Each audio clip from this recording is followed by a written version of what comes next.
Assalamualaikum warahmatullahi wabarakatuh. Teman-teman, kembali lagi di channel YouTube saya, Khairun Imam. Gimana nih kabar kalian? Semoga kita semua selalu diberi kesehatan, kemudahan, serta limpahan rezeki dari Yang Maha Kuasa, teman-teman ya. Nah, di video kali ini kita akan melihat bagaimana mahasiswa-mahasiswa ini tengah menyiapkan demo Indonesia Gelap Jilid 2. Dan tuntutannya makin aneh, teman-teman. Mereka menginginkan Prabowo Gibran lengser dari jabatannya. Waduh, di tengah Pak Prabowo dan Gibran lagi gencar-gencarnya menghancurkan para mafia serta koruptor, mereka malah ingin Prabowo Gibran turun. Aduh, apakah memang mahasiswa ini dibiayai dan didanai oleh para koruptor?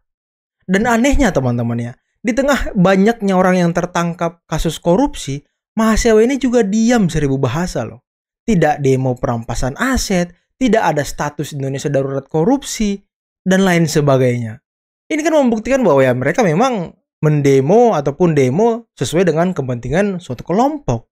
Dan ada sebuah video nanti saya akan tampilkan juga analisis terkait dengan antek-antek asing yang ingin merusak dan ingin memporak-porandakan bangsa kita, teman-teman. Dan ini sejalan dengan apa yang terus disuarakan oleh Pak Prabowo, politik divide et impera.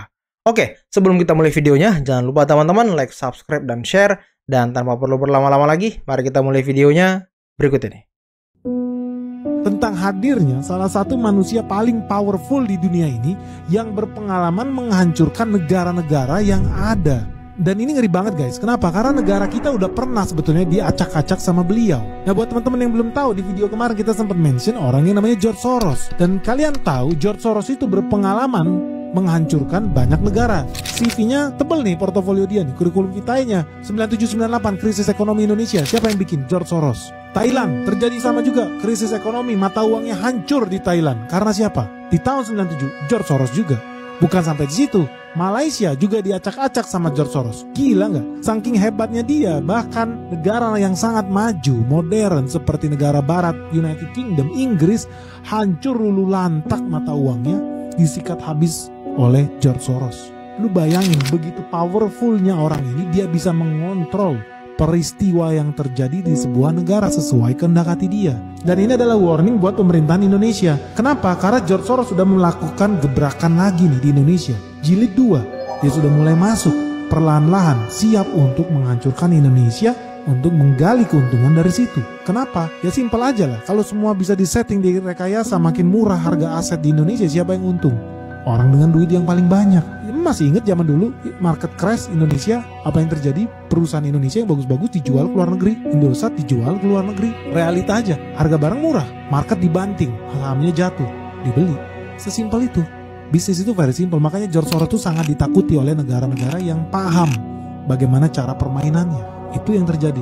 Tetapi pada saat yang sama kita nggak bisa nafikan bahwa memang ada kekuatan asing yang udah masuk ke Indonesia pelan-pelan melalui media-media cuci otak yang dia miliki, melalui partai politik favorit kamu. Ngeri bangsa ini, diadu domba kiri kanan. Lu pilih A, disuruh ngata-ngatain B. Lu pilih B, ternyata yang punya sama juga sama A. Ngeri ya? Dan itulah nasib bangsa kita. Orang-oranda habis dimakan kekuatan asing. Oke guys, jadi tadi kita udah bahas ya tentang bagaimana begitu banyak opportunity yang sudah tercipta. Bom-bom kecil sudah diledakkan nih oleh George Soros. Dan ini metode yang sama dengan yang dia pakai di Thailand dan Malaysia. Dan ini akan diulangi lagi di Indonesia karena dia berpengalaman menghancurkan Indonesia.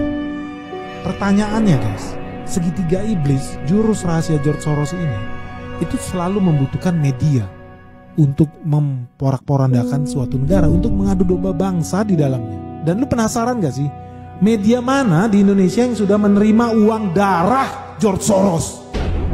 Ini media iblis ini guys, ini media iblis. Betul-betul diciptakan khusus untuk menghancurkan bangsa kita guys. Lu tahu gak sih, mana media iblis itu? Ingat lu, bukan cuma 1-2 lu. Dan ini media besar dan lu setiap hari nonton dan lu percaya dia benar. Padahal dia iblis. So di part selanjutnya guys, kita akan bongkar nih bagaimana strategi segitiga iblis George Soros bersama media setan yang satu ini guys. Mahasiswa mengancam akan mengadakan demo jilid 2 Indonesia Gelap, dan tuntutannya kali ini adalah melengsarkan pemerintahan Prabowo Gibran. Kalian itu mahasiswa yang disewa dan ditunggangi oleh partai politik tertentu. Kalian ini mahasiswa goblok, mahasiswa dungu. Lawang sekarang pemerintah lagi gencar-gencarnya menangkap para koruptor-koruptor, kok malah mau kalian demo. Berarti kalian itu berdemo kan berarti membela koruptor. Mahasiswa kok gobloknya kayak gini ya sekarang ya. Kemarin kalian demo minta pemerintah untuk menangkap koruptor. Begitu pemerintah sudah menangkap koruptor, terus mau kalian demo, mau kalian lengserkan, mahasiswa dungu kalau ini udah dungu beneran nih, dan merembet ke luar negeri tuh.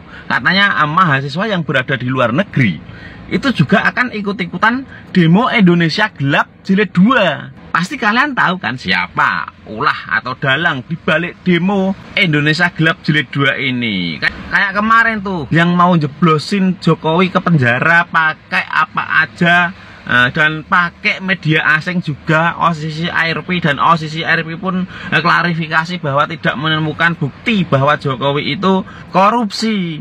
Lah sekarang mahasiswa dungu kok mau melengsarkan Prabowo Gibran. Harusnya yang kalian demokan itu segera sahkan undang-undang perampasan hak aset. Dungu, mahasiswa dungu. Negara Indonesia aja baik-baik saja kok kalian katakan Indonesia gelap. Kalau kalian itu demo, itu kalian itu malah mengganggu masyarakat Indonesia. Kalian blokir jalan, kalian bakar ban di tengah jalan, bikin keributan di sana sini. Lama-lama ya masyarakat mangkal kalau kayak gitu. Kalau kelakuan mahasiswa yang disetir oleh salah satu partai politik tertentu, mendingan HAM dibubarin aja itu. Buat apa ada HAM itu? Soalnya HAM itu malah melindungi para penjahat. Jadi para penjahat itu seenaknya sendiri karena ada perlindungan dari HAM. Contohnya seperti begal. Orang yang membela diri karena mau dibegal dan menyebabkan begal tersebut mati, yang dipenjara malah orang yang mau dibegal itu. Jadi menurut saya udah deh, HAM bubarin, nggak ada gunanya itu. Terus kita masyarakat Indonesia, kita lawan, semua kita turun lawan mahasiswa-mahasiswa yang dungu itu, bikin rusuh aja di negara. Logok. Sepekan lalu itu Bang, itu memang termasuk salah satu highlightnya itu adalah pertemuan kita di Hambalang. Ya. Dan yang diundang itu ternyata kita ada hampir 30-an orang, 25 dari Forum Pemret. Di luar itu yang bukan anggota Forum Pemret tapi pimpinan media diundang sekitar 35 orang. Jadi sebetulnya banyak orang. Yang mengejutkan kemudian adalah ketika di sosial media itu dianggap pertemuan itu membungkam media. Tetapi terus terang saya kira kalau ditanyakan kepada teman-teman yang hadir di situ, sebetulnya Pak Prabowo itu meminta tolong pun supaya tidak memberitakan atau memberitakan sesuatu itu tidak ada. Tidak ada kata apapun. Dan di situ kita malah feel free untuk bicara, untuk bertanya. Dan beliau menjelaskan kebijakannya dan latar belakang kenapa ada kebijakan itu gitu. Kesan ya yang kita lihat di beberapa pihak gitu ya, bahwa seolah-olah Prabowo ini akan membangun dengan gaya militerisme ya kan, atau otoriter, sama sekali tidak tergambar gitu. Bang, saya termasuk orang yang takut Pak Prabowo sejak awal. Untuk memahami Pak Prabowo saya baca bukunya, saya mendengar dari orang-orang dekatnya yang sudah lama, dan bahkan kepada Mas Angga Prabowo yang adalah mantan sesprinya, saya minta tertulis seperti apa pandangan dia dan informasi yang bisa saya dapatkan dari dia tentang Pak Prabowo. Kegelisahan saya adalah apakah seorang Prabowo akan menjadi otoriter dan membungkam media, begitu. Dan itu dijawab sama Mas Angga Prabowo ini, Raka Prabowo yang sekarang jadi Wamen Komdiji. Bang, kalau beliau adalah seorang yang tidak menghargai demokrasi, untuk apa berdarah-darah membangun partai yang namanya Gerindra? Kalau dia bukan orang yang menghayati dan menerapkan nilai demokrasi, untuk apa dia maju berkali-kali dan kalah dan maju lagi? Gitu.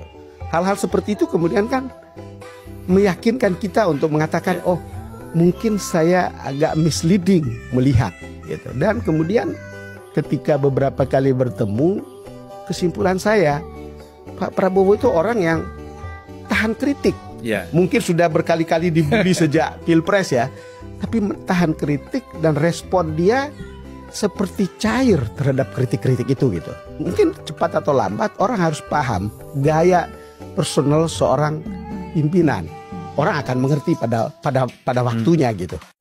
Kalau kita yang mau bersihkan korupsi, dilawan, kira-kira yang lawan kita siapa? Hah? Yang lawan kita ya koruptor itu, yang maling-maling itu.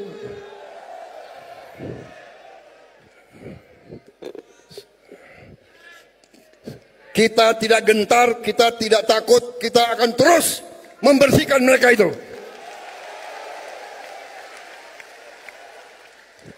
Saya katakan lebih baik kalian baik-baik, ya kan? Kalau malu ya diam-diam malam-malam datang ke saya deh. Ya, nggak usah ke istana, saya di Wican, di apa? Widya Chandra. Nah teman-teman, itulah tadi beberapa video yang bisa kita simak, yang bisa kita saksikan pada kesempatan kali ini. Dan menarik ya, abang kita tadi sangat emosional ketika mengetahui mahasiswa-mahasiswa ini ingin melaksanakan demo lagi Indonesia Jilid 2 dan ingin menurunkan Prabowo Gibran dari jabatannya teman-teman. Iya masuk akal sih abang itu marah. Saya juga sebenarnya kesel juga sama mahasiswa-mahasiswa ini. Di tengah Pak Prabowo bersih-bersih, tangkep-tangkepin koruptor-koruptor, mafia-mafia yang selama ini bermain, yang selama ini merugikan negara kita, yang selama ini mencederai masyarakat kita, membeli Pertamax dapatnya Pertalite.